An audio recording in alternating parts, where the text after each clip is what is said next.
চলতি মাসে শুরু হওয়া আইরিশদের বিপক্ষে 2 ম্যাচের টেস্ট সিরিজের দল ঘোষণা করেছে বাংলাদেশ। এই সিরিজ দিয়ে দীর্ঘদিন পর আবারও টেস্ট দলে ফিরলেন মাহমুদুল হাসান জয়। জাতীয় লিগে সেঞ্চুরি হাঁকানোর পুরস্কার হিসেবেই আয়ারল্যান্ডের বিপক্ষে আসন্ন 2 ম্যাচের টেস্ট সিরিজে বাংলাদেশ দলে জায়গা পেয়েছেন এই ওপেনার। এই সিরিজ দিয়েই নতুন করে শুরু করতে যাচ্ছে বাংলাদেশের টেস্ট অধ্যায়। একদিকে অধিনায়কত্ব বিতর্কের অবসান ঘটিয়ে নাজমুল হোসেন শান্ত আবারও নেতৃত্বের ভার নিচ্ছেন, অন্যদিকে নির্বাচকরা খুঁজছেন ব্যাটিং অর্ডারে নতুন ধার।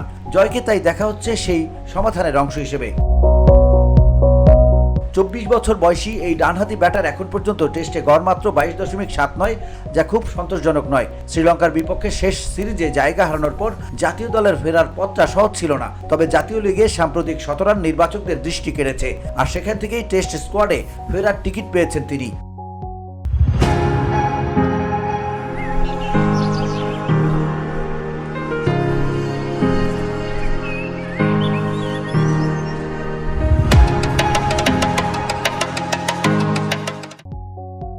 অন্যদিকে শ্রীলঙ্কা সিরিজের দলে থাকা নাইম হাসান, মহিদুল ইসলাম ও এনামুল হক বাদ পড়েছেন। তবে প্রথমবার দলে থাকা বাঁহাতি স্পিনার হাসান মুরাদকে দলে রেখেছে নির্বাচক panel.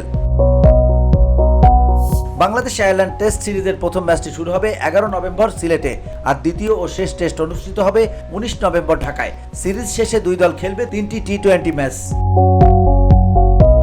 VOD Bangla news desk.